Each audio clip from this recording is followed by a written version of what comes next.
because I think what really happens at the end of the war is you have two major factions getting together and basically deciding they're going to coexist and cooperate for a common purpose.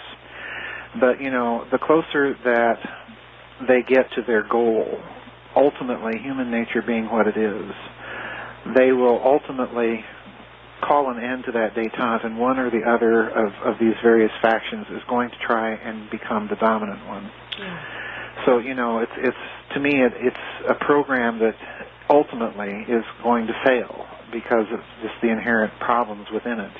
They cannot, try as they might, they cannot stamp out human nature, for one thing, and for the other, they cannot stamp out the various cultures that have arisen with all that much ease. They can kind of paper over them and try and stamp these things out by fiat and by law, but ultimately those things, as previous empires have shown, ultimately prove futile as well.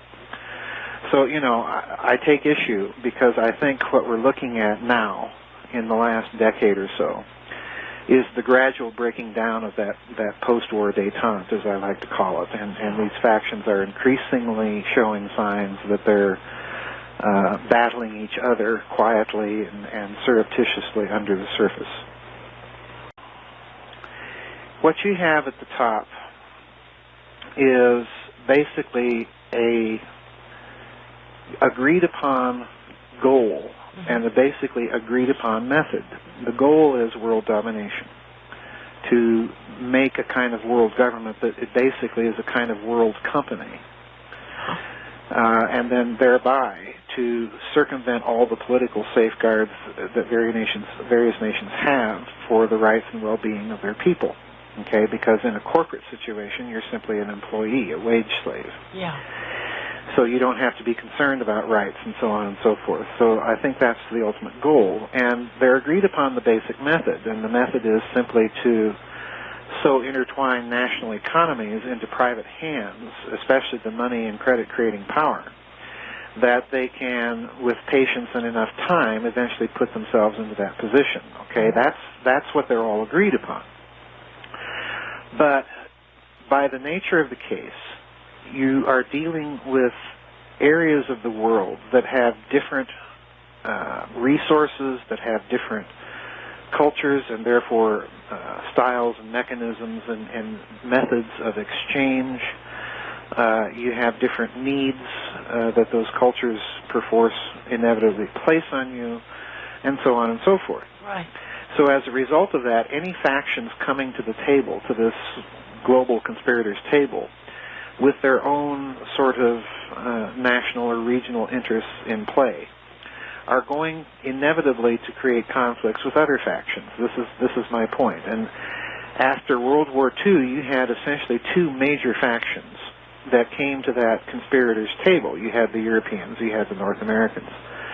And they struck a détente, okay, that we're going to cooperate for everybody's benefit here.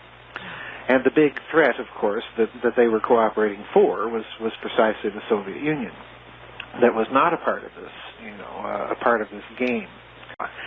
To me, increasingly, it looks very dubious as to the real outcome of World War II. It's just like, well, Germany couldn't go any further, but so that certainly closed down that side of the war, and then finally the Japanese surrendered, and that shut down the other side. But the ideology and the organization that spawned it all, as I try and make I think, a fairly convincing case in the Nazi International, that more or less survived. Yeah, that's my point. We are seeing, and to tie it back into my remarks on the détente, that's what we're seeing in terms of what I mean by this breakdown.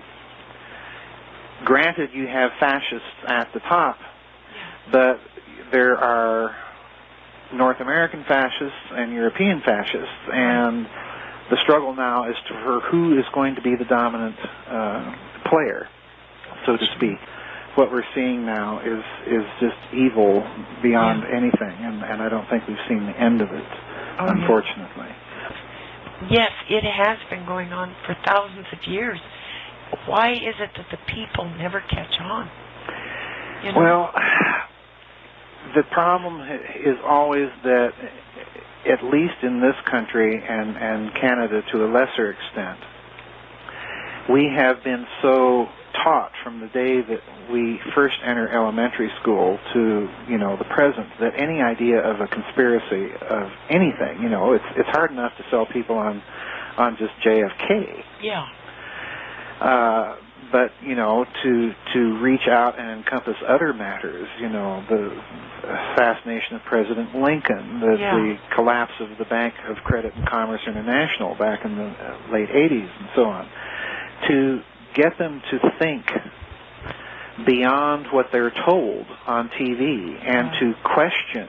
My point is that we in this culture and in North America have just been kind of ingrained to have it,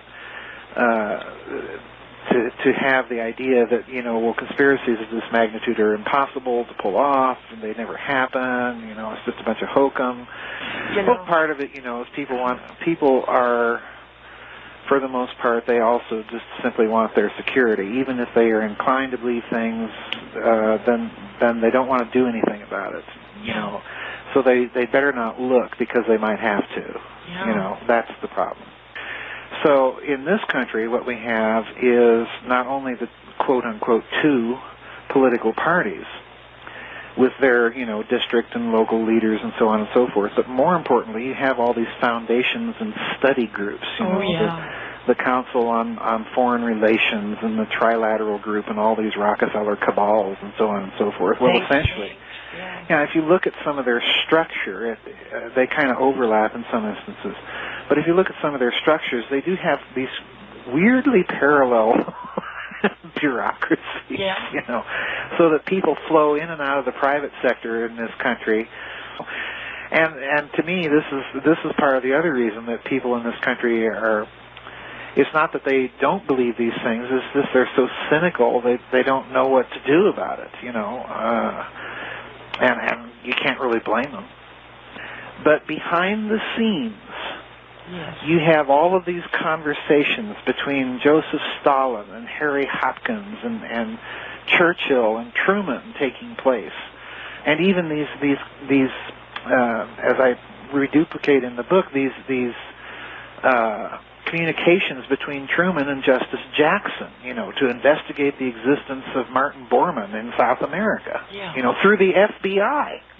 And to me, that's a dead giveaway right there that they know something is wrong, because Truman has already signed the National Security Act into law when that request comes from Justice Jackson. And that law states that the CIA has jurisdiction in foreign intelligence matters. And the FBI basically is to take over counterintelligence inside this country.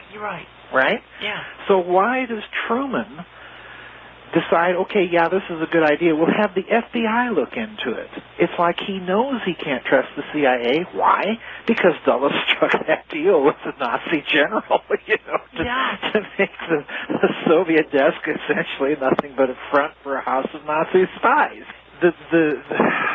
The criminality of it just boggles the mind, and it to me, it's the indicator that, I used to think things began to go wrong in this country with the JFK assassination, but I more and more come to the conclusion that it was all of these deals with the devil that we made at the end of World War II. Because since then, poor Eisenhower, and I think this to this day, when he talked about the military-industrial complex as he's leaving office, I don't think he meant ours at all. Wow. I think he meant the Nazis and their infiltration into key bureaus and agencies of this country. Because one of his sternest warnings was that it would have a spiritually corrupting influence. Well, if you examine all the history, what you have is, Landick is really saying that Bormann had internationalized Nazism, around a solidly German core. In other words, they retained the actual control and influence of these other organizations. And this is precisely what, if you read the historical record, actually happens, because in the 80s, there was kind of a terrorist summit that was held in Barcelona, Spain. Yeah. And I mention this in the book. And the hosts of it are not only, General Franco's nationalist government there in Spain, but you have the heavy presence of people like Otto Skorzeny, remember him? Yeah. And all these Nazis that are kind of sponsoring the event. Yeah. So, Yeah. Yeah, the historical record is very clear that this entity exists, or pardon me, at least at that time existed, but that's 1982. That's not very that's not very long ago, and that's a long time after the war. Mm-hmm. And that's my whole point with the Nazi International.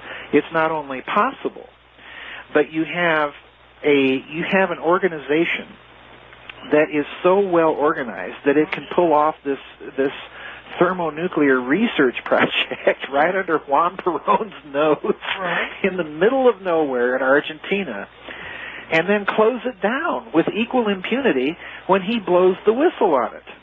When you add to this consideration the idea that this, I'm going to toss this out there for people to think about, okay? If you add to this the idea that the money power, the people that have had private hands on the creation and valuation of units of exchange and instruments of credit, okay?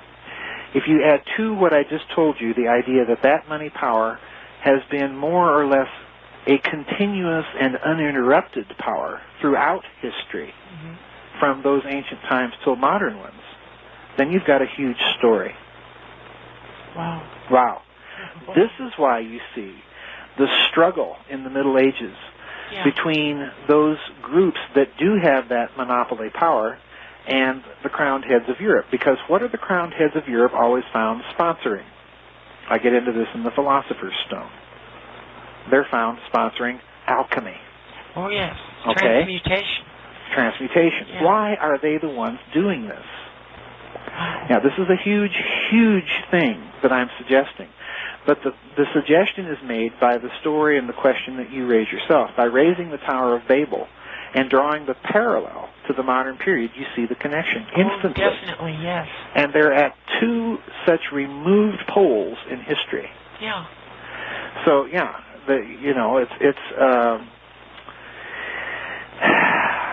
it's a huge story, and everyone I suspect senses only the modern part of it.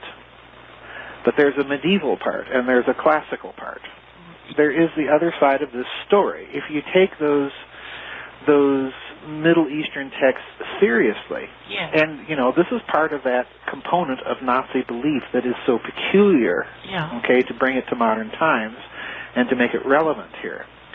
If you take those ancient texts seriously, particularly the ones from Mesopotamia, they are all full of the idea that at some point in the mists of human prehistory, the original human stock and a stock from elsewhere, let's just put it that way, but clearly off-planet, became mixed.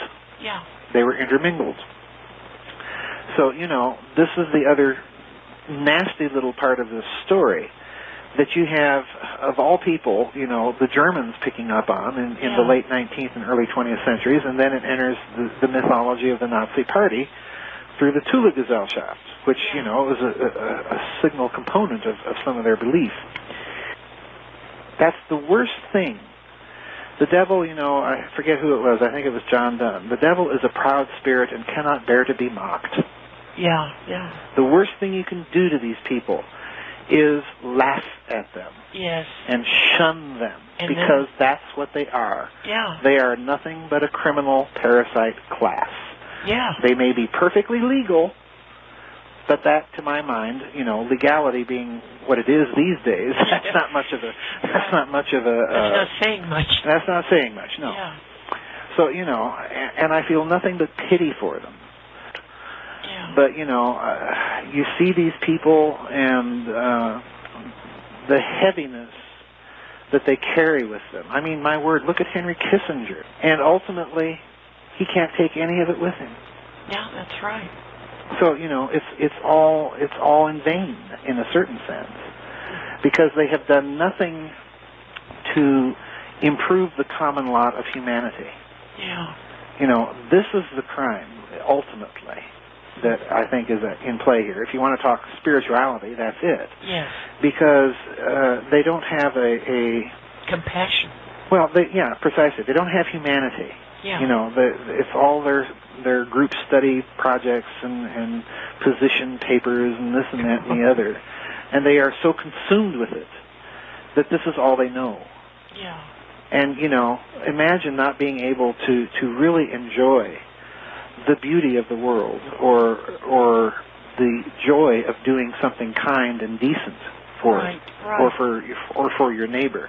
That's right. I really, really do pity these people, because they have to live around a cordon of security constantly.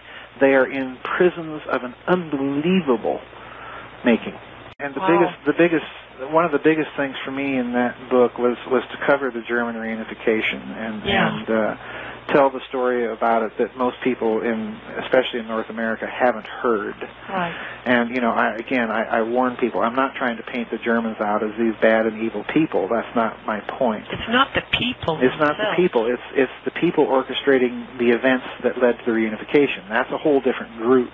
Yeah. And it's very, very scary when you see how it happened and who was behind it and driving it, and then the subsequent moves of Germany. I do too. That, if you put it into the context of the people driving the German reunification, if you put it into the context of the just breathtaking replays of history that Germany did after the reunification inside of Europe, and really see what's going on. And we didn't even talk about that tonight, but once you see it and just recall the facts of pre-World War II history, your jaw just kind of drops, because it's just too uncanny for words, and it's certainly not coincidental. And if you go back to 1939, that very same huge boulevard was the scene of Adolf Hitler's 50th birthday. Well, the symbolism to me is not good. No, it's not because what it indicates to me is that the people who may be calling the shots again are some people in Europe with some extremely unsavory backgrounds.